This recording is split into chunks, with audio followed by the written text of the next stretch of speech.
우리 하나님 은혜가 우리 모든 성도들에게 함께하기를 바랍니다.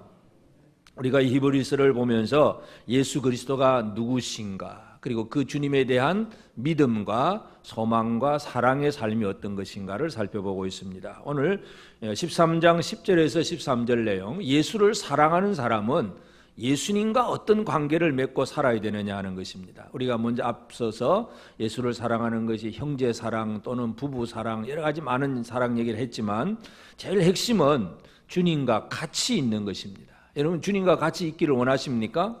네. 주님과 같이 있는다는 개념을 우리가 이제 우리 편에서 쉽게 해석하는 경우들이 참 많이 있어요. 내가 힘들고 어려우면 그냥 주님이 나와 같이 계셔 주시고 나를 위로해 주시고 나에게 어떤 평안을 주시고 도와주시고, 그래서 주님과 같이 계시기를 원하는 그런 성도들이 아마 대부분일 겁니다. 그러나 진짜 주님과 같이 있는 삶이 뭐냐? 오늘 13절에 보면 그런즉 우리도 그의 치욕을 짊어지고 영문 밖으로 그에게 나아가자.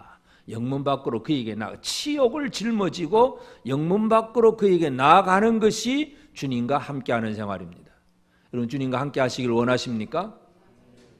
쉽게 말해서 치욕을 짊어졌다는 얘기예요. 욕먹고 산다는 얘기죠. 평안하고 아주 멋있고 좋은 그 생활이 아니라는 것을 우리는 기억을 해야 됩니다.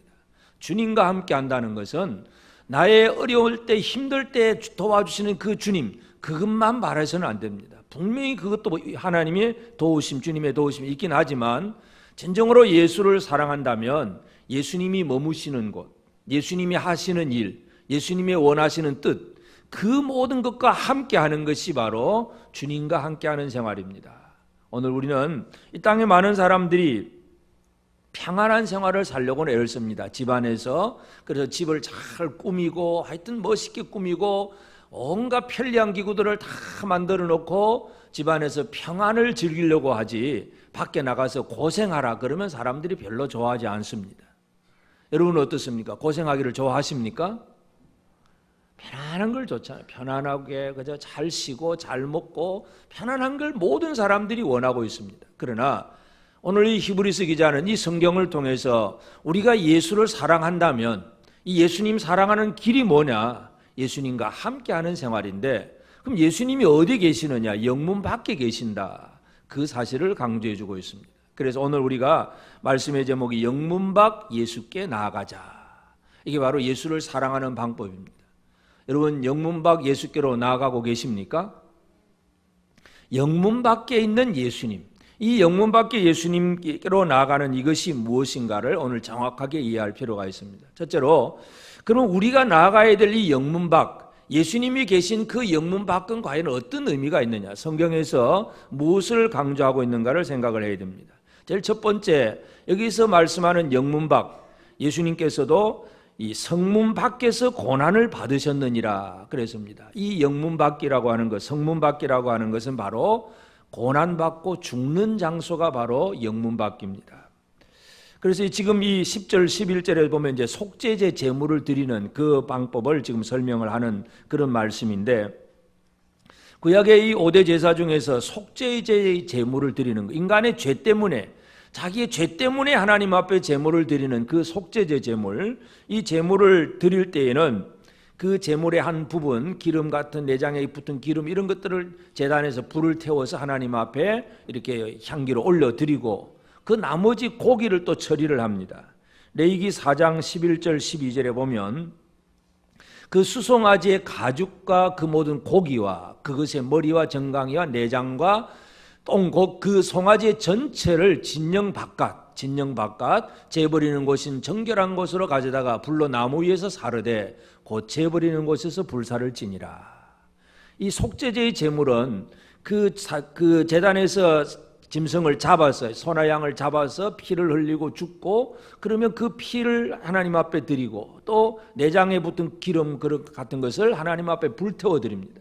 그럼 나머지 모든 고기는 사람이 먹는 게 아니고 화목제를 드릴 때는 사람이 나눠 먹습니다. 그러나 속죄제 제물은 전부 진 바깥에 나가서, 진영 밖에 나가서 재버리는 곳에 거기 가서 나무로 불을 사릅니다.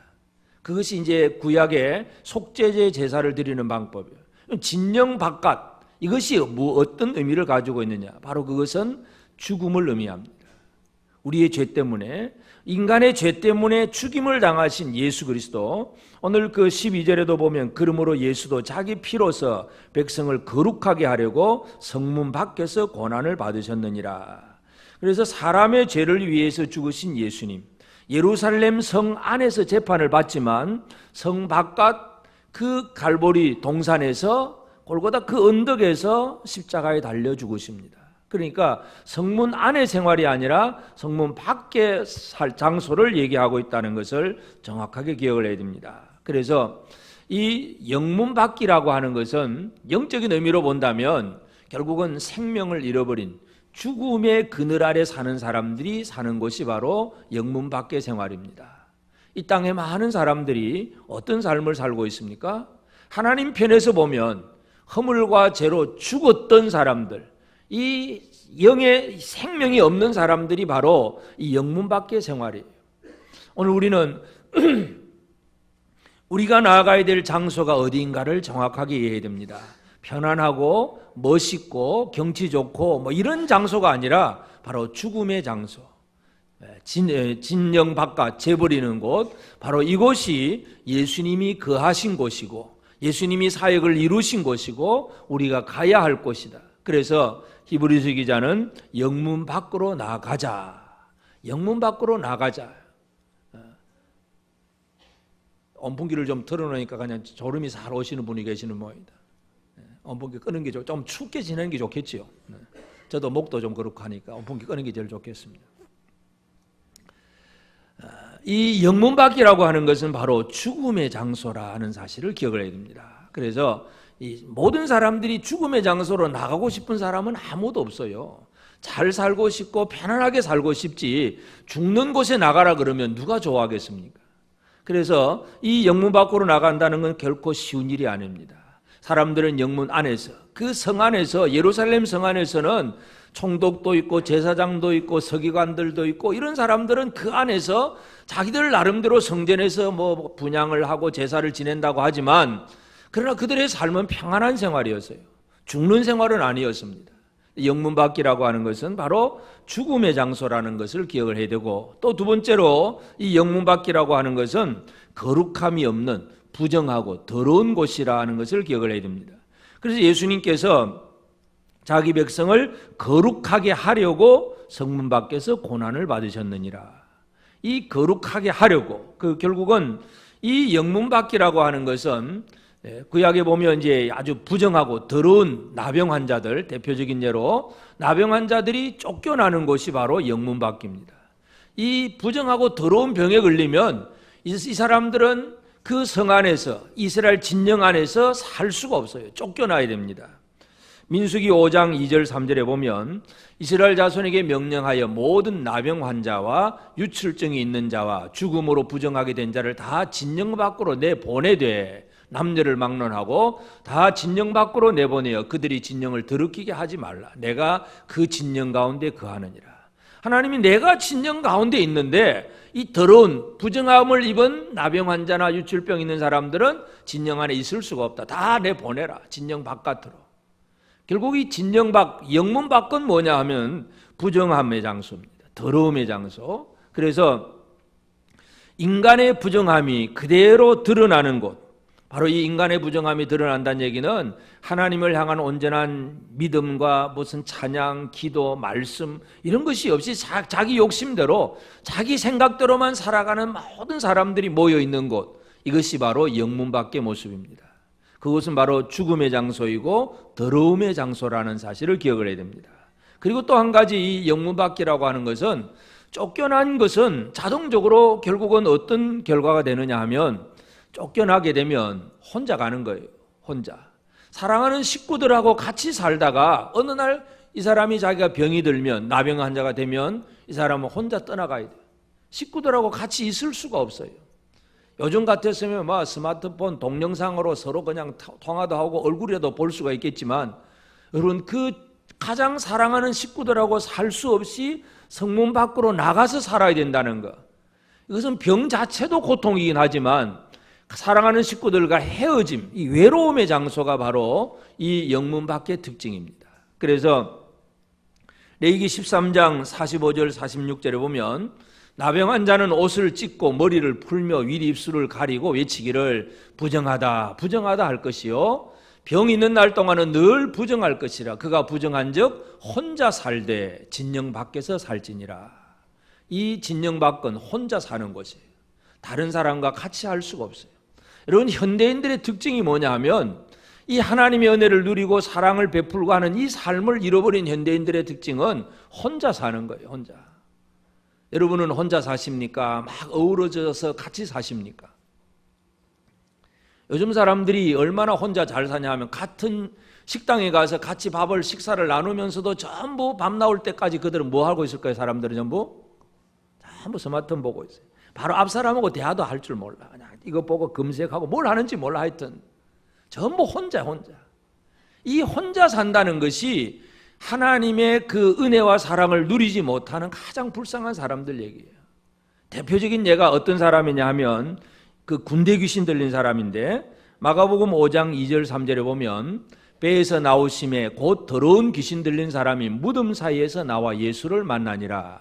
그 사람은 무덤 사이에 거처하는데 이제는 아무도 그를 쇠사슬로도 맬 수 없게 되었으니. 귀신 들린 이 한 사람이 자기 집안 식구들과 살 수가 없어요. 막 그냥 발광을 하니까 결국 이 사람은 무덤 사이에 사는 거예요. 무덤 사이에 산다는 얘기는 다른 형제들과 함께 살지 못하는 가장 외롭고 불쌍한 사람들 얘기입니다. 요즘 청소년들도 그런 거 많잖아요. 그냥 집안 식구들하고 대화합니까? 자기 방대로 와서 게임하느라고 정신이 없어요. 혼자는 재밌는지 몰라도 다른 사람들과 함께 기쁨과 은혜를 나누지 못하는 이 외로움의 사람들이 이 땅에 너무나 많습니다. 영문 밖은 바로 그 외로움의 장소입니다. 그래서 자기 안에 갇혀 있어서 자기만 알고 자기 혼자만 생각하고 자기만 누리는 생활. 그래서 이 사람들의 특징이 뭐냐 하면 다른 사람이 나를 건드리면 쉽게 분노가 폭발하고 신경질이 나고 분노가 폭발하고 남을 배려할 줄 모르고 다른 사람 생각해 줄 줄 모르고 무조건 나만 잘 돼야 되고 무조건 내가 1등 해야 되고 남보다 내가 먼저 뭔가 잘 돼야 되고 다른 사람에게 희생하고 양보하고 그런 것이 없어요. 이게 바로 영문 밖의 사람들의 생활입니다. 이 영문 밖은 바로 생명이 없고 부정하고 더러운 곳이고 그리고 혼자 사는 곳이라는 것. 이게 바로 영문 밖이에요. 그러면 이런 영문 밖으로 우리에게 나가자고 주님이 성경이 말씀을 하는데 왜 나가야 되느냐? 그것이 바로 예수님이 계시기 때문에 그렇습니다. 예수님이 안 계신 영문 안의 생활은 육체적인 평안은 있을는지 몰라도 주님이 원하시는 놀라운 일들을 체험할 수가 없습니다. 그래서 그럼 이 영문 밖에서 예수님이 무슨 일을 하셨는가를 또 정확하게 알 필요가 있습니다. 예수님은 이 영문 밖에서 죽음의 그 장소를 생명이 이루어지는 장소로 만드셨습니다. 예수님의 부활은 어디에서 일어난 것입니까? 영문 안입니까? 영문 밖입니까? 예수님은 영문 밖에서 죽으시고 영문 밖에서 부활하신 거예요. 그 골고다 그 언덕에서 십자가에 달려 죽으시고 그리고 무덤에 묻히시고 사흘 만에 다시 살아나셨어요. 죽음의 장소에서 생명의 사건을 일으키는 것이 바로 예수께서 하신 일이에요. 물론 그것은 하나님 아버지께서 하신 일이긴 하지만 하여튼 이 성문 밖에서 생명의 역사가 일어나게 하는 이게 바로 영문 밖의 의미입니다. 그냥 사람만 모여있는 영문 밖 그러면 전부 죽음밖에 없습니다. 늘 그 사람들의 삶에는 죽겠다는 소리밖에 없겠고 남 죽인다는 얘기밖에 없겠고 좀더 지금 전 세계적으로 테러 문제가 막 나오고 자살 폭탄 얘기 전부 무슨 얘기입니까? 전부 죽음 얘기예요. 내 마음대로 내 마음에 들면 내 마음에 안 들면 막 전부 죽이고 죽는 그런 사건들만 가득하지 누군가를 위해서 다른 사람을 살리기 위해서 내가 희생당한다 이런 얘기는 전혀 없어요. 예수 그리스도는 사람을 살리기 위해서 사람을 위해서 죽으신 분이고 부활하신 분이십니다. 우리가 믿는 예수가 이런 예수라는 사실을 분명히 기억을 해야 됩니다. 그래서 갈보리 언덕 위의 십자가는 십자가로 끝나지 아니하고 무덤에서 부활하셨다는 것. 사도행전 13장 29절 30절에 보면 성경에 그를 가리켜 기록한 말씀을 다 응하게 한 것이라. 후에 나무에서 내려다가 무덤에 두었으나 하나님이 죽은 자 가운데서 그를 살리신지라. 나무에서 내려 무덤에 두었다. 이 나무, 무덤 전부 저주와 죽음과 그 모든 인간의 이 처참한 그 삶의 자리인데, 예수님께서 그곳에서 이룬 것은 바로 하나님이 그를 살리신지라. 죽은 자 가운데서 그를 살리신지라. 이 죽음 가운데서 생명을 만드시는, 이게 바로 예수님이 하신 일입니다. 그래서 우리가 나아가야 될 영문받기라고 하는 것이 어떤 가치가 있느냐는 것을 잘 이해해야 됩니다. 그냥 영문 밖으로 가자 그러면 아무 의미가 없어요. 예수님이 나사로가 병들었다는 얘기를 듣고도 일부러 안 가고 나사로가 죽도록 내버려 두십니다. 그 다음에 이제 우리 나사로가 이제 친구 나사로가 이제 잠들었으니까 깨우러 가자 하니까 12제자 중에 도마가 하는 말이, 우리도 다 주님과 함께 죽으러 가자 그래. 죽으러 가자.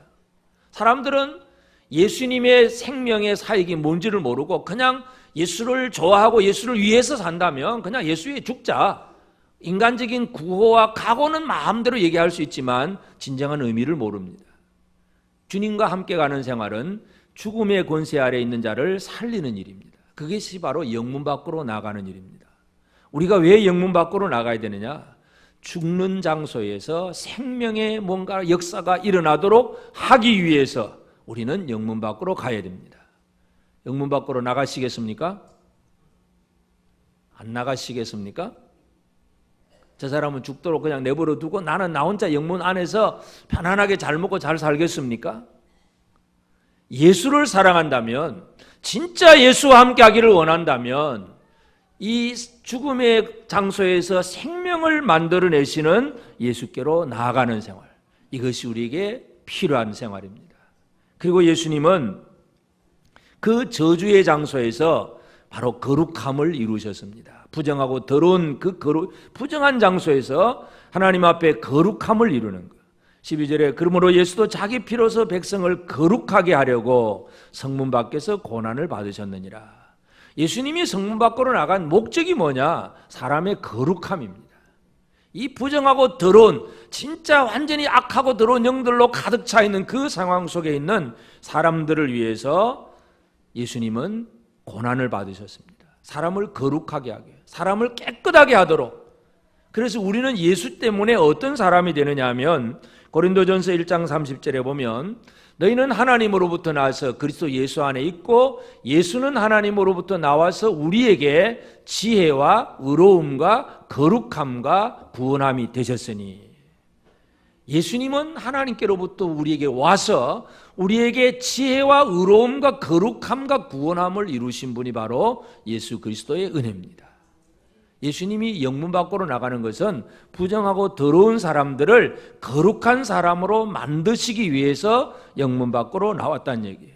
그러니까 영문 밖이라고 하는 의미는 뭐냐 하면 예수님의 사역의 장소입니다. 일하는 장소. 물론 예수님의 원래 존재 자체는 하늘 보자 영광이잖아요. 그 영광스러움에 계신 분이지만 이 땅에 내려오신 그 자체가 벌써 영문 밖으로 내려오신 것이고, 실제로 십자가에 달려 죽으시는 그 과정도 예루살렘 성 안에 살지 아니하고 성문 밖으로 나가신 거예요. 이게 바로 예수님의 사역입니다. 우리가 결국 영문 밖으로 나가자는 얘기는 우리가 해야 될 일이 무엇인가, 우리가 사역해야 될 장소가 어디인가, 이것을 분명히 보여주는 것입니다. 부정하고 더러운 사람을 거룩한 사람으로 만들어가는 것, 이것이 오늘 우리에게도 주어진 사역임을 기억하시기를 바랍니다. 나 때문에 다른 사람이 거룩해질 수 있도록 나의 희생과 나의 사역을 통해서 뭔가 지금 더럽고 악한 영에 가득 차 있는 사람들이, 그 더러운 영들이, 그 귀신들이 쫓겨나고 그가 성령 받는 사람이 된다면 우리는 다른 사람을 깨끗하게 하는 그 사역에 쓰임받은 것입니다. 주님이 행하신 사역이 바로 그것이고 영문 밖은 예수님의 사역의 장소였습니다. 그래서 그 예수님이 그 바깥에서 죽음의 장소를 생명의 장소로 만들고 부정한 것을 거룩한 곳으로 만들었을 때에, 또 예수님은 이 혼자 외롭게 사는 사람들이 함께 사랑을 나눌 수 있는 사랑의 장소로 만드는 것도 예수님이 하시는 일입니다. 우리가 영문 밖으로 나가면 결국은 누가 나갑니까? 나도 가고 너도 가고 형제들이 같이 가는 거예요. 형제들이 같이 가면 그곳에서 이루어지는 일이 뭐가 되겠습니까? 형제들이 서로 함께하는 일이죠. 에베소서 2장 18절에 오면 이는 그로 말미암아 우리 둘이 한 성령 안에서 아버지께 나아감을 얻게 하려 하심이라. 두 가지 관계가 회복됩니다. 첫째는 우리 둘이 유대인들과 이방인들, 전에는 예수 믿는 사람이나 안 믿는 사람, 율법으로 우리는 선민이라고 말하는 사람들, 우상 숭배하는 이방인들 늘 따로따로 생활이었어요. 그저 소 닭보듯 전혀 관계없는 사람들이었는데 어느 날 예수를 믿게 되니까 유대인이든 이방인이든 함께 하나가 됩니다. 그리고 목적지가 어디냐? 아버지께 나가는 거예요. 사람과 하나님 사이의 관계도 회복이 됩니다. 예수님의 사역의 결과가 바로 그것입니다. 그래서 여기에는 이제는 외로움이 없습니다. 서로 붙들어주고 서로 기도해주고 서로 위로하고 서로 격려하고 서로 힘을 모으고 이 서로가 이루어지는 것이 바로 이 영문 밖이 예수님 계신 곳이 바로 그런 장소입니다. 그렇기 때문에 우리가 영문 밖으로 나가야 된다는 것입니다. 여러분은 옆 사람하고 깊은 관계를 얼마나 맺고 있는지 한번 살펴봅시다. 옆 사람 한번 쳐다보시고 관계가 좀 깊으십니까? 우리 둘이 한 성령 안으로 예수 그리스도로 말미암아 한 성령 안에서 아버지께 제대로 나아가는 진짜 하나님의 아들들인가 형제인가 그 얘기예요. 형제 관계로 진짜 의를 나누고 사랑을 베풀고 함께하는 삶이 이루어졌느냐. 영문 밖으로 나아간다는 얘기는 바로 예수님이 이루어놓은 그 구원의 사역의 자리에 함께 모이기 때문에 이곳은 바로 사랑의 장소가 되고 은혜의 장소가 됩니다. 이게 바로 예수님이 이 땅에 세워놓은 교회의 모습입니다. 영문 밖은 성도들이 함께 모이는 자리예요. 아무리 혼자 예수 잘 믿어도 성도들은 함께 모이지 않으면 별 의미가 없습니다. 교회는 한 사람이 아니라 여러 사람의 모임이 교회입니다. 함께 모여서 고민도 같이 나누고 아픔도 같이 나누고 기쁨도 같이 나누고 서로 같이 울고 같이 웃고 이 서로 이 오고 가는 이 모든 사랑의 관계, 이것이 예수님께서 이루어놓은 교회의 모습이에요. 이것을 우리가 향하여 나가야 된다는 얘기예요. 우리가 영문 밖으로 나가자 하는 얘기는 어떤 이 문자적으로만 보면 이제 평안한 생활 끝내고 고생의 자리로 가는 것 같지만 그러나 그것은 결국은 어디로 가는 거냐 하면 주님이 계신 곳으로 가는 거예요. 여러분, 예수 없는 평안한 장소, 예수 없는 천국, 물론 말도 안 되는 얘기지만 그건 천국이 아니에요. 예수 있는 지옥, 그건 어떻게 되겠습니까? 그건 지옥도 아니지만 그게 진짜 천국이에요. 예수님이 계시느냐 안 계시느냐, 이게 가장 중요한 것이지 어떤 삶의 환경에 따라서 이거는 천국 같다, 이건 지옥 같다, 환경이 어렵고 힘든 그거 가지고 천국 지옥을 얘기하면 안 됩니다. 예수가 계시느냐 계시지 않느냐, 이게 우리가 생각하는 천국과 지옥을 구분하는 방법이 되어야 됩니다. 여러분 예수님과 늘 함께 하십니까? 예수님이 계신 곳이라면 그것이 영문 밖이라도, 그것이 고난의 장소고 죽음의 장소라 할지라도 예수님 계신 곳이라면 나는 가야 되겠다. 이게 바로 이 히브리서 성경이 우리에게 강조하는 내용이에요. 그래서 우리는 이제 영문 밖으로 나가는 삶을 살아야 되는데 어떻게 나가느냐, 여기 보면 그의 치욕을 짊어지고, 그래서 그의 치욕, 예수님이 욕먹은 거, 예수님이 욕먹은 대로 같이 욕먹고 살냐 이거죠.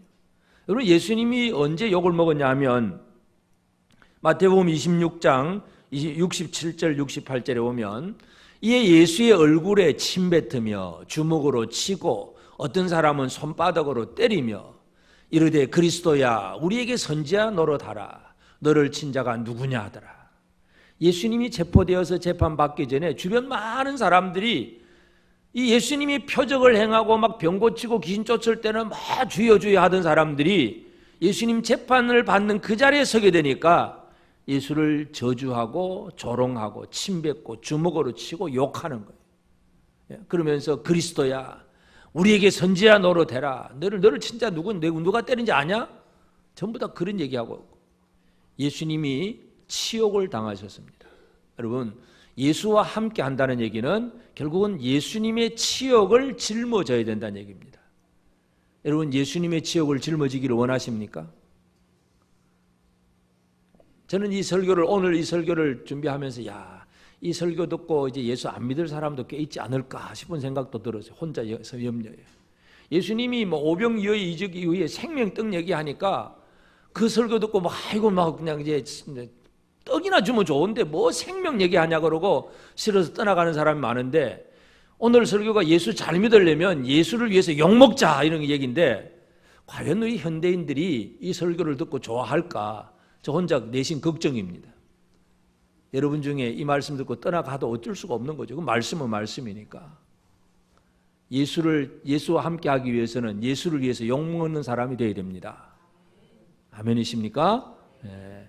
예수를 위한 욕먹는 것. 베드로전서 4장 14절에 보면 너희가 그리스도의 이름으로 치욕을 당하면 복 있는 자로다. 영광의 영 곧 하나님의 영이 너희 위에 계심이라. 그리스도의 이름으로 치욕을 당하면, 내가 예수 믿는 나는 이것 때문에 세상에서 욕먹는다면 그건 부끄러운 일이 아니라는 얘기잖아요. 예수 잘 믿는 것 때문에 오해를 받고 조롱받고 손해보는 일은 결코 부끄러운 일이 아닙니다. 영광의 영, 하나님의 영이 그 위에 계시는 것입니다. 그래서 우리가 영문 밖으로 나가자고 할 때 그냥 갑시다가 아니에요. 그의 치욕을 짊어지고 예수님이 욕먹는 그 모든 것대로. 예수님의 욕은 뭐예요? 뭔가 잘못해서 욕먹는 게 절대 아니라는 사실을 알잖아요. 예수님이 욕먹는 것은 개인의 실수와 어떤 허물 때문에 욕먹는 게 아니에요. 이제 욕먹어도 된다 그러니까 그럼 막 내가 잘못해가 욕먹으면 그건 부끄러운 일이죠.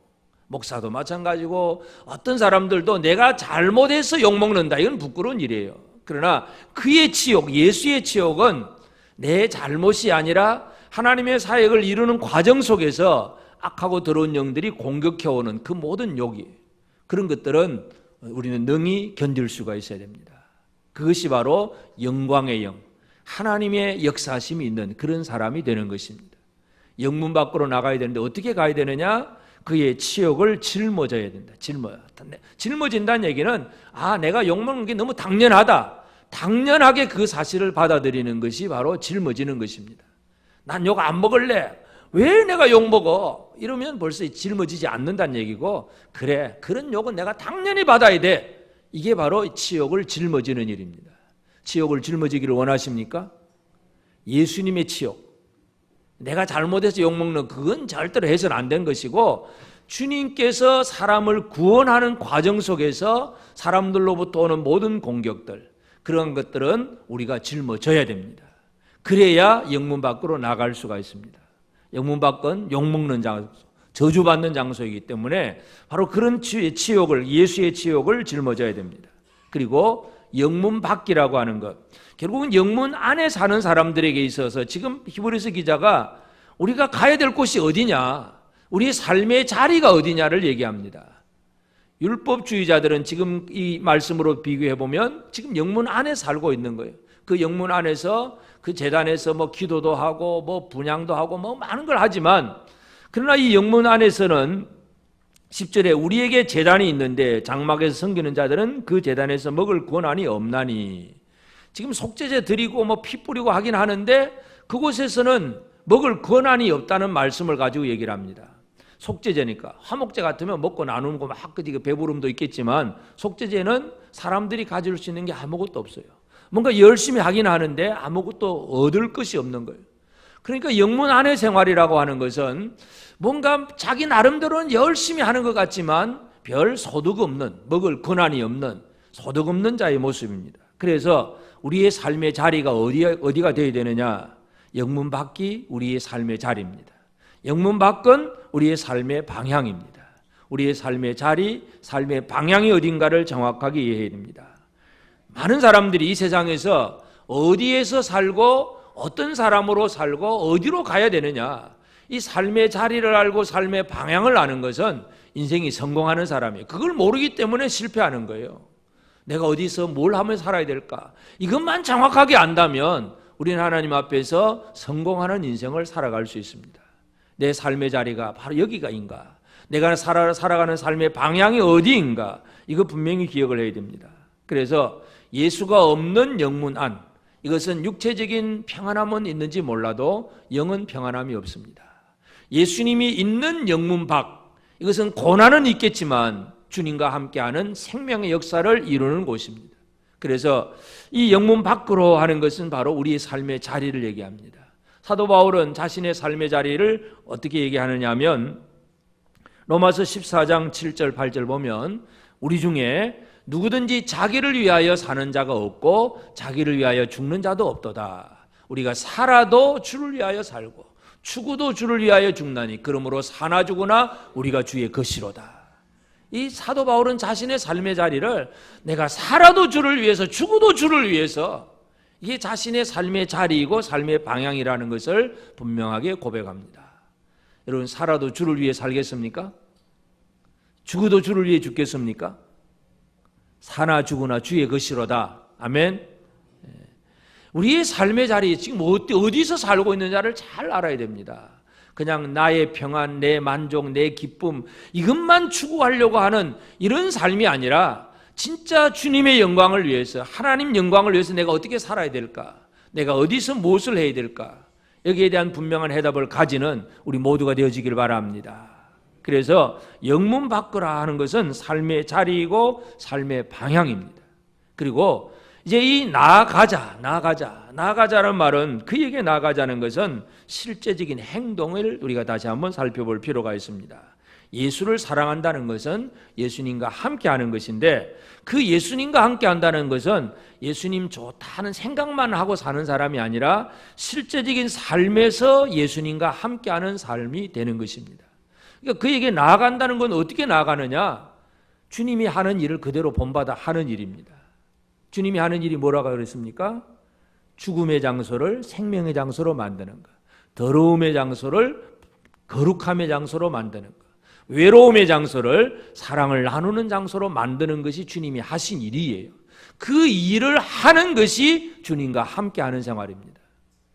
여러분, 영문 밖으로 나아가자. 이 나아가자는 행동을 얘기합니다. 믿음이라고 하는 것은 행함이 없으면 안 됩니다. 행함으로 그 믿음이 더 온전해지는데, 야고보서 1장 22절에 보면 너희는 말씀을 행하는 자가 되고 듣기만 하여 자신을 속이는 자가 되지 말라. 그냥 설교만 듣고 그냥 아이고 오늘 또 그렇구나, 뭐 은혜 받았다, 뭐 그렇게 끝나지 말고 진짜 주님의 말씀대로 행동으로 옮기는 사람이 되어져야 됩니다. 행동으로 옮깁시다. 영문 밖으로 나갑시다. 어디로 나가라고요? 영문 밖으로. 영문 밖으로 나가는 방법이 뭐예요? 영문이 어디예요? 영문이 어디 있어요? 지금 우리 영문이 어디 있어요? 어디로 나가는 게 영문 밖으로 나가는 거예요? 주님이 계신 곳, 주님이 일하시는 장소, 그 사역의 장소. 지금 이 땅에 우리 주변에는 많은 사람들이 영문 밖의 삶을 살고 있습니다. 죽음의 삶을. 죽겠다, 못 살겠다, 그리고 너는 죽어라, 죽인다, 막 이 세상이 전부 죽음의 장소예요. 또 이 세상은 부정하고 더러움의 장소, 악한 영들로 인해서 이 부정하고 더러움이 가득한 것이 바로 세상이고, 그러면서도 사람들은 자기 혼자밖에 몰라. 남 배려할 줄 모르고 생각할 줄 모르고 그냥 자기 욕심만 위해 살아가는 이 세상 속에서 주님이 하신 그 일을 그대로 본받아 일하는 것이 바로 영문 밖으로 나가는 사람입니다. 영문 밖으로 나가기를 원하십니까? 영문 밖에는 구원받을 사람이 참 많습니다. 우리의 사랑을 받을 사람들이 너무나 많습니다. 사랑 받으려고 애쓰지 말고 내가 누구를 더 많이 사랑해야 될까를 이 시간도 생각하시기를 바랍니다. 주변 사람들 오늘 다 믿는 사람들이긴 하지만 한번 쫙 돌아보시고 전부 다 내 사랑의 대상이라는 사실 한번 기억하시면서 쳐다봅시다. 쭉 한번 돌아보세요. 내가 베풀어야 될 사랑의 대상이다. 이분들에게 내가 어떤 사랑을 줘야 될까? 사랑 받으려고 생각하기보다도 우리의 사역이 죽은 자를 살리고 더러운 자를 깨끗하게 하고 외로운 자를 사랑 가득한 자로 만들어가는 것, 이게 바로 오늘 우리의 사역임을 기억하십시다. 그래서 히브리서 기자는 예수를 사랑하는 것은 예수님과 함께하는 것이다. 예수와 함께한다는 얘기는 예수님이 하는 그 일하신 장소, 그 일하신 내용 그대로 본받아서 그곳에서 그 일을 같이 감당하는 것이다. 이걸 기억하십시다. 영문 밖 예수께로 나아가기를 원합니다. 옆 사람과 한번 격려합시다. 우리 영문 밖 예수님께 같이 나갑시다.